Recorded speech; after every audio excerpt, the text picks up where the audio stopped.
Hello everyone. In this lecture we will discuss about symmetric and antisymmetric tensor. अब देखो, जो basic definition होती है सिमेट्रिक टेंसर की वो क्या होती है। If a tensor is such that its two contravariant or covariant indices can be interchange without altering the value of the tensor then the tensor is said to be symmetrical or symmetric in these indices. अब देखो, जो हमारे पास tensor quantities होती हैं हम उनको define करते हैं कोवेरिएंट और कंट्रावेरिएंट इंडिसेस से। अब जैसे हम अज्यूम कर लेते हैं कोई भी वेक्टर क्वांटिटी ए, इसकी जो इंडिसेस होंगी जैसे यहाँ लिख देते हैं अल्फ़ा म्यू। अब ये डेफिनेशन क्या बोल रही है, जैसे हमने इसकी जो इंडिसेस हैं उनको लिख दिया। अब इस डेफिनेशन के अकॉर्डिंग हम इसको कैसे लिख सकते हैं, A dash will be equal to mu alpha, यानी कि जो हमारे पास इंडिसेस हैं अगर हम उनकी पोजीशन को चेंज कर दें, इंटरचेंज कर दें, तो उस क्वांटिटी के लिए वो सिमेट्रिक टेंसर होगा। यानी कि ये हमारे पास एक बेसिक कंडीशन है जिसको अगर कोई भी क्वांटिटी अगर सिमेट्रिक है तो उसको इस कंडीशन को फॉलो करना पड़ेगा, राइट। अब देखो, ये तो बिल्कुल बेसिक ही टर्म है, हम कैसे रिप्रेजेंट करते हैं। जैसे अगर हम लॉ के टर्म्स में बात करें, जैसे कंट्रावेरिएंट लॉ होता है, हम उसको कैसे डिफाइन करते हैं, A dash mu alpha is equal to summation of curl x dash mu by में curl x alpha curl x dash mu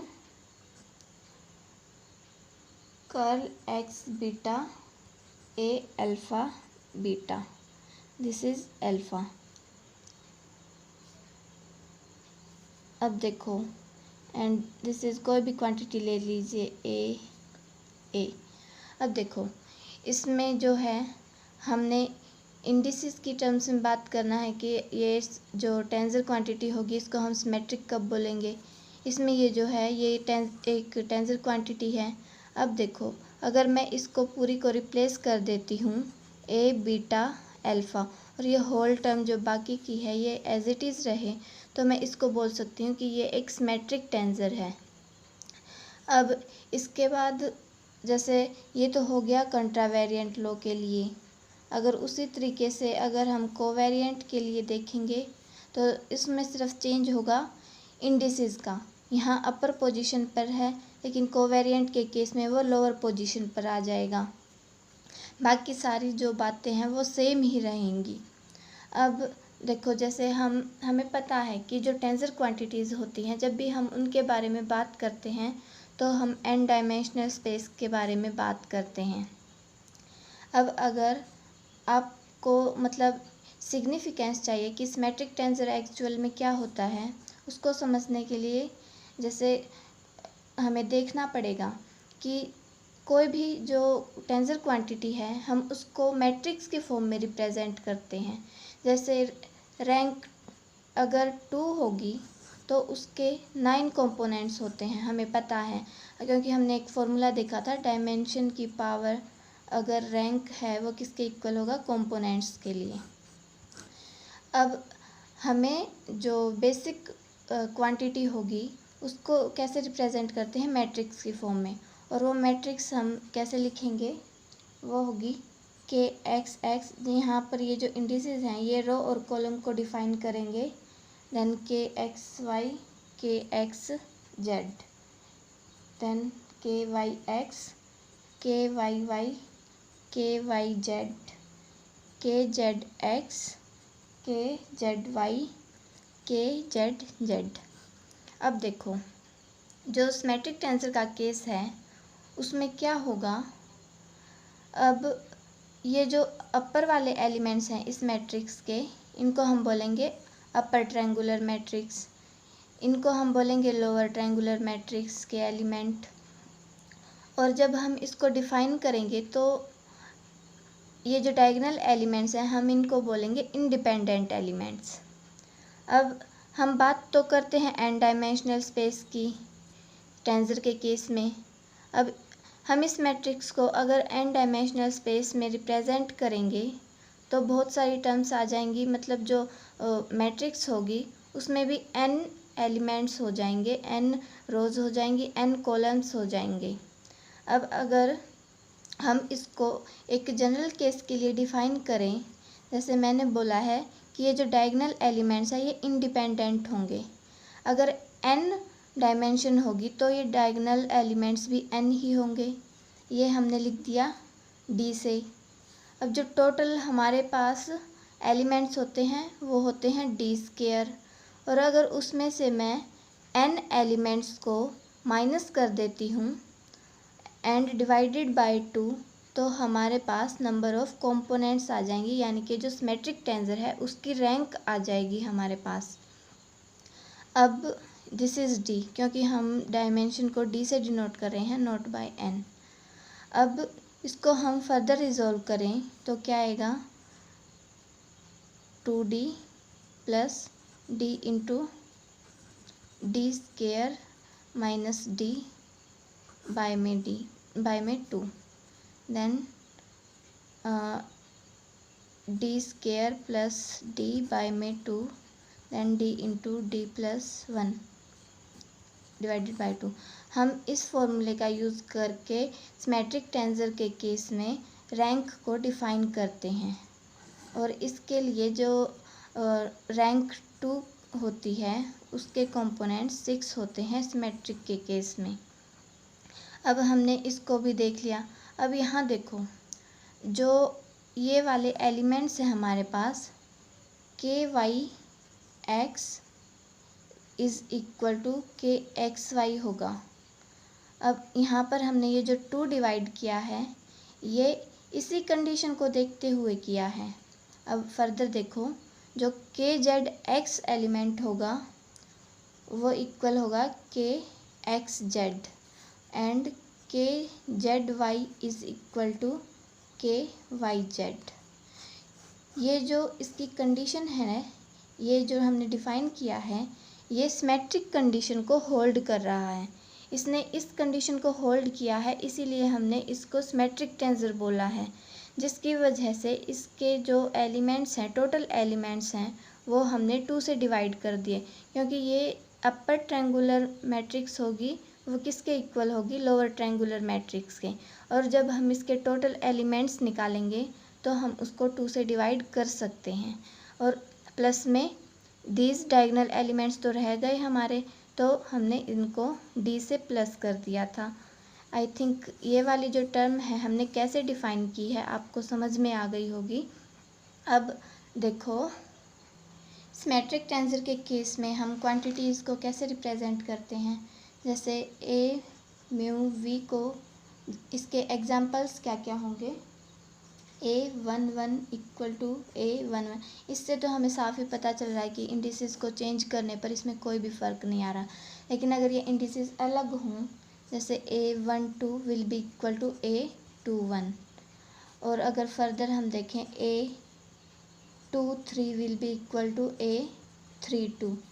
ये इस सिमेट्रिक टेंसर के एग्जाम्पल हैं, क्योंकि हम जब इंडिसेस को इंटरचेंज कर रहे हैं तो उसकी वैल्यूज़ में कोई फ़र्क नहीं आ रहा, किसकी वैल्यूज़, जो टेंसर क्वांटिटी है उसकी।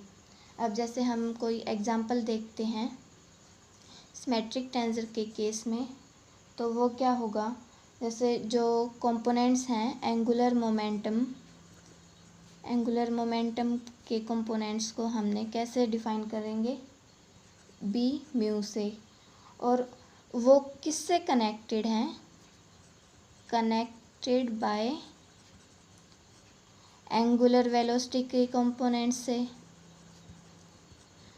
तो जो टेंसर की टर्म्स में हम इन दोनों के का जो रिलेशन है उसको कैसे डिफ़ाइन करेंगे, वो होगा B mu equal to summation of T alpha mu A alpha. ये जो हमने एक एग्जांपल लिया है, हमने एंगुलर मोमेंटम के कंपोनेंट्स को और एंगुलर वेलोसिटी के कंपोनेंट्स को एक टेंसर के फॉर्म में डिफ़ाइन किया है, जहाँ पर जो अल्फ़ा की वैल्यू होगी वो 1 से 3 तक होगी।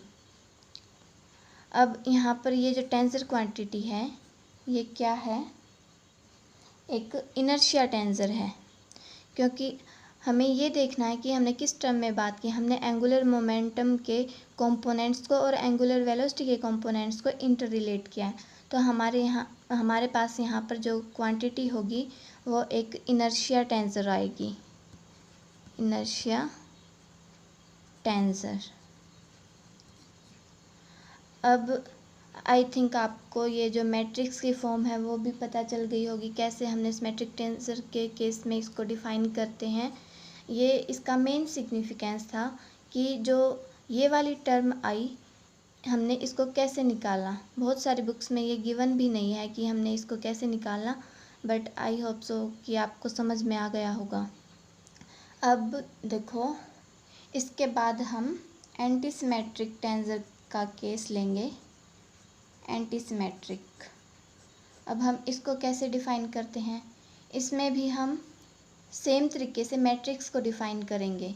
ये हमारे पास रैंक 2 के लिए मैट्रिक्स को डिफ़ाइन किया था, और इस केस में भी हम अगर रैंक 2 के लिए मैट्रिक्स को डिफ़ाइन करेंगे तो इसमें जो डायगोनल एलिमेंट्स हैं वो सभी 0 हो जाएंगे। ये हमारे पास एंटीसिमेट्रिक का केस होगा। वो कैसे, देखो ये तो 0 हो जाएंगे, हमारे पास बचेंगे सिर्फ जो अपर ट्रायंगुलर मैट्रिक्स के एलिमेंट हैं वो वाले एंड लोअर के। दिस इज़ के एक्स वाई, के x z and this is के वाई जेड। अब देखो, जैसे हमने यहाँ पर इस टर्म को डिफ़ाइन किया था, हमने उसके कंपोनेंट निकाले हैं सिमेट्रिक टेंसर के केस में। एंटीसिमेट्रिक टेंसर के केस में हम कैसे कंपोनेंट्स को डिफ़ाइन करेंगे। अब यहाँ पर जो डी की वैल्यू हमने ली थी, क्या, एन डायमेंशनल स्पेस के केस में कितने डायगोनल एलिमेंट्स हैं वो। अब यहाँ तो सभी 0 हो गए, तो डी की अगर हम वैल्यू को 0 पुट करें तो हमारे पास क्या आएगा, d square plus d by में 2, क्योंकि ये जो बाकी वाली टर्म है ये रह गई हमारे पास। देन इसको फर्दर हम रिजॉल्व करेंगे तो आएगा D into D plus 1 divided by 2। ये हमने एंटीसिमेट्रिक के लिए निकाले हैं कंपोनेंट्स। अगर हम एंटीसिमेट्रिक का बिल्कुल बेसिक देखें, जो बेसिक डेफिनेशन होती है वो क्या होगी, कोई भी जैसे कोई वेक्टर क्वांटिटी ले ली, alpha mu is equal to minus of A mu alpha. अगर कोई भी क्वांटिटी, टेंसर क्वांटिटी इस कंडीशन को होल्ड करती है तो हम उसको एंटीसिमेट्रिक टेंसर बोलते हैं। अब इसके बाद हम एंटीसिमेट्रिक का कोई एग्जांपल लेते हैं, जैसे टी आई के एल इक्वल टू, अब देखो अगर हम इसकी इंडिसेस को इंटरचेंज करेंगे तो क्या आएगा, माइनस टी के आई एल। हमने इसके इन 2 इंडिसेस को इंटरचेंज किया तो हमारे पास नेगेटिव में आ गया। लेकिन अगर मैं इसको फर्दर चेंज करती हूँ, आई और एल की पोजीशन को करती हूँ चेंज, तो हमारे पास एक पॉजिटिव वैल्यू आ जाएगी, और वो क्या होगी, के एल आई। अब देखो यहाँ से एक हमारे पास कंक्लूजन आ रहा है कि जो हम ये नेगेटिव साइन है वो किस बात पर डिपेंड कर रहा है, वो परमुटेशन पर डिपेंड कर रहा है कि वो इवन होगी या वो ओड होगी। अब देखो, अगर हमारे पास इवन परमुटेशन होगी तो हमारा जो वैल्यू है टेंसर की वो 1 आएगी, और अगर ओड होगी तो उसकी वैल्यू नेगेटिव में आएगी, यानी कि -1 आएगी। और अगर हम इसको एक जनरल केस के उससे बात करें तो क्या होगी, मान लो ये कोई जीटा है हमारे पास, इसकी इंडिसेस आई के एल, ये मतलब +1 होगा कब, जब आई के एल की वैल्यू इवन परमुटेशन होंगी, इवन परमुटेशन, और इसकी वैल्यू -1 होगी कब, जब ओड परमुटेशन होगा, किसका, ये जो इसकी इंडिसेस हैं इनका। और अगर 0 होगी तो वो कब होगा, जब इसके टू सफिक्सेस सेम होंगे, यानी कि कोई भी टू सफिक्सेस सेम, इसका ये एक हमने एक जनरल केस बना लिया कि -1 कब आएगा और +1 कब आएगा। एंटी सिमेट्रिक टेंसर के केस में हमने इस कंडीशन को देखा है, वो क्या है, TIK + TIK = 0। इसको हम ऐसे भी लिख सकते हैं, TIK = -TKI। अब देखो, जैसे ये जो इंडिसेस है, अगर I = K हो जाए तो क्या होगा, TII + TII = 0।